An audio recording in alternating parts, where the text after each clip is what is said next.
E o número de casos de estupro de vulnerável aumentou no ano passado. A 17ª edição do Anuário Brasileiro de Segurança Pública, divulgada recentemente, apontou que em 2022 foi registrado o maior número de estupros da história do país. 6 em cada 10 vítimas têm até 13 anos de idade. De acordo com especialistas, um dos fatores que contribuiu para o aumento do número de casos de estupro foi o fechamento das escolas durante a pandemia, o que fortalece a tese de que a maioria dos casos de abusos contra crianças de até 13 anos é praticado por familiares ou conhecidos. 6 em cada 10 estupros de vulneráveis ocorrem dentro de casa. Em 2022, foram registrados 74.930 casos de estupros no Brasil, inclusive contra vulneráveis. São 205 registros por dia.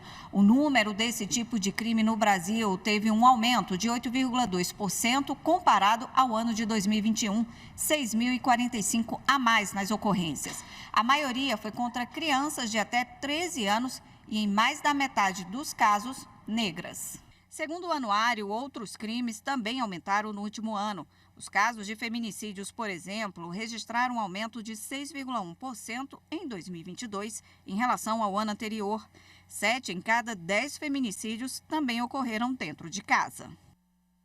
Bom, e agora para falar mais sobre esse assunto, eu recebo aqui no estúdio da TV Justiça a advogada Hanna Gomes, que é especialista em direito criminal. Doutora Hanna, muito obrigada pela sua participação. Boa tarde. Em primeiro lugar, seja bem-vinda. Eu que agradeço, Rafaela. Muito obrigada pelo convite. É um tema muito sensível e muito importante para a gente debater. Pois é, a 17ª edição do Anuário Brasileiro de Segurança Pública, ele traz alguns elementos que chamam muito a atenção, conversávamos aqui nos bastidores sobre isso, e elementos que envolvem questões econômicas, culturais, sociais. Eu quero começar com o número de casos. Chama muito a atenção, os crimes aumentaram ou as estatísticas estão mais divulgadas, houve uma informação maior da sociedade, da vítima, de se reconhecer como vítima? Sim, Rafaela, a gente tem um número de crimes muito vasto na nossa legislação. A gente tem importunação sexual, crime de estupro, estupro de vulnerável. Hoje já se fala muito sobre o assédio sexual, embora o assédio sexual ele não seja caracterizado como um crime tão divulgado, porque se refere apenas às esferas trabalhistas. Mas a gente tem maior acesso, hoje a população tem maior acesso aos crimes, ao crime de estupro, ao conceito do crime de estupro. E isso faz sim com que as estatísticas aumentem. Veja, na minha experiência, nos meus estudos, a gente percebe que os crimes de estupro, os crimes contra a dignidade sexual, eles sempre aconteceram. Desde que o mundo é mundo, infelizmente. Desde as relações humanas, desde sempre, portanto. Mas hoje a gente tem essas estatísticas, a gente tem crimes bem pontuais, como eu disse, a gente tem tipos penais específicos e isso faz com que finalmente a gente tenha estatísticas específicas que são úteis para políticas públicas, para o combate, para reconhecer quem é essa vítima e quem é esse agressor, para que a gente possa evitar crimes. É um crime complexo, né? Os crimes contra a dignidade sexual são crimes complexos que não apresentam apenas um fator, um vetor de gatilho para que esse crime aconteça. Então, é um crime de alta complexidade para o combate, mas é um crime de fácil percepção. É um crime em que a população tendo conhecimento, sabendo que há uma violação da sua dignidade, da sua integridade física, emocional e psicológica, ela pode levar às autoridades.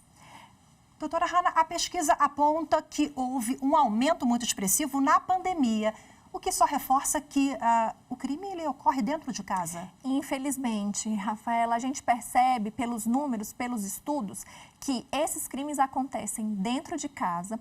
Em regra, o agressor tem um grau de parentesco com a vítima, ou seja, uma pessoa que está dentro de casa. Então, veja, o direito penal ele não vai prevenir.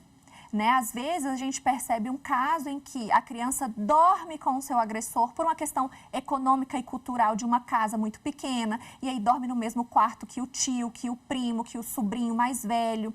Então, a gente vê que esse crime, ele é um crime perceptível, que pode ser prevenido, mas não pelo direito penal, e sim pela educação, pela formação das pessoas. Não são as ciências criminais que vão resolver, que vão combater esse tipo de crime. Falando em formação, pegando o gancho aqui, a gente tem uma questão também social e econômica, como eu falei no início, né? É multifatorial.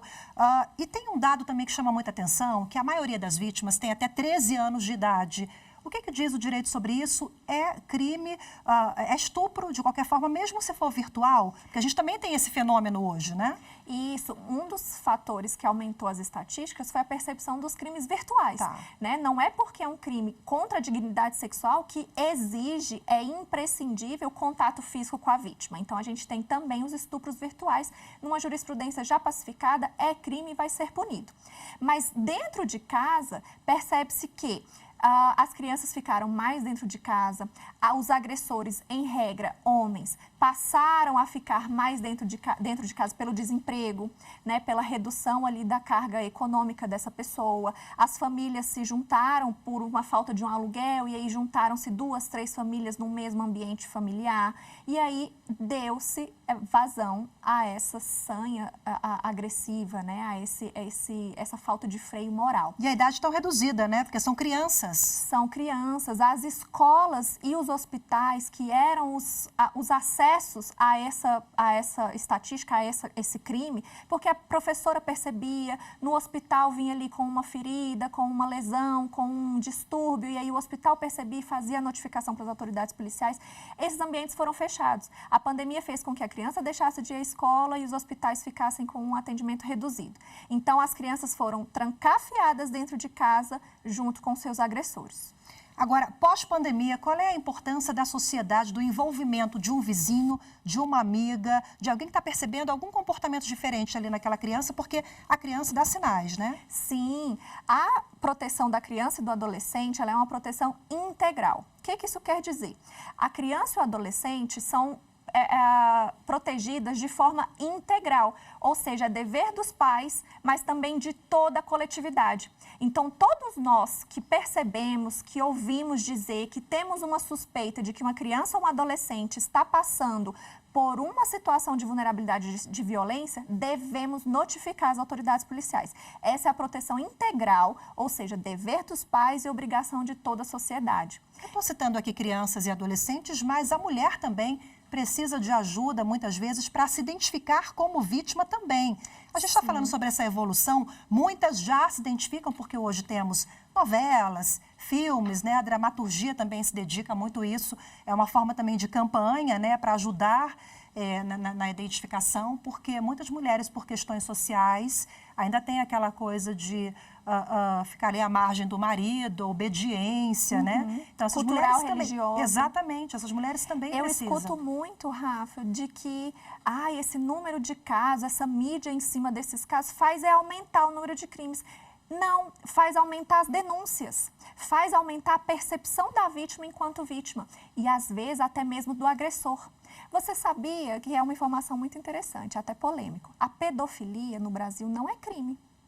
Pedofilia não é crime. Pedofilia é uma doença da psique humana. E veja, com essas estatísticas demonstrando que crianças e adolescentes são as maiores vítimas, a gente chama a atenção com essas operações, com a dramaturgia, com os casos que são noticiados, para pais e mães observarem melhor suas crianças e adolescentes, fazendo com que é muito raro, é muito difícil a gente conseguir conceber a ideia de que uma criança vai à delegacia registrar um crime de estupro que ela tenha sido vítima. Então, quem que tem conhecimento? O pai, a mãe, o gestor, o professor, o coordenador da escola. São essas pessoas periféricas à vida da criança e do adolescente que podem perceber e levar às autoridades. Então, quanto mais conteúdo for consumido, quanto mais conhecimento tiver sobre combate, sobre as práticas, mais números a gente vai ter. Felizmente, eu digo assim, porque a gente pode aplicar mais políticas públicas de combate a esse tipo de crime. Rapidinho, para finalizar, também não tem classe social, né, doutora? Não tem classe social. Os crimes contra a dignidade sexual também também estão nas mais altas classes sociais, presentes aí entre pessoas de maior instrução, e isso gera também uma subnotificação. Existe uma vergonha maior de quem está nas altas classes de denunciar esse tipo de crime, uma maior dificuldade e eu diria até uma maior dependência econômica. A mulher ou a criança ou adolescente de baixa renda, da periferia, ela tem mais um ímpeto de brigar, de ir à delegacia. Já as mulheres de alta classe se envergonham. Maravilha, muito obrigada pelas questões todas colocadas, pelas reflexões, pelas informações. Muito obrigada pela participação pessoalmente aqui hoje no estúdio, doutora. Boa tarde. Eu que agradeço. Proteger criança e adolescente é um dever de todos nós. Perfeito. Boa tarde, até a próxima. Obrigada. Obrigada.